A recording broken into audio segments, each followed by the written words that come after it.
Grüß euch miteinander, ich möchte euch hier gerne vorlesen.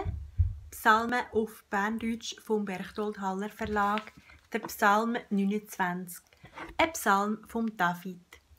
Gebt em Herr der Himmelsgeister, gebt em Herr Ehr und Kraft.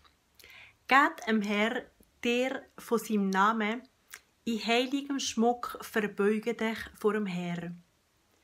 Die Stimme vom Herr tönt über dem Wasser, vom Herr über dem vielen Wasser. Die Stimme vom Herr tönt mächtig, gewaltig tönt die Stimme vom Herr.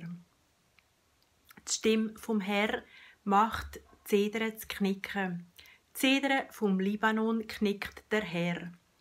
Er macht der Libanon zu gumpen wie ein Kälbli und der Sirion wie ein Munneli. Die Stimme vom Herr macht Feuerflammen zu spritzen. Der herrliche Gott macht zu donnern. Die Stimme vom Herr macht die Wüste zu bebnen. Bebnen lässt der Herr die Wüste von Kadesh. Die Stimme vom Herr macht, dass die Hirschkühe werfen, dass Gitzi auf die Welt kommen vor der Zeit.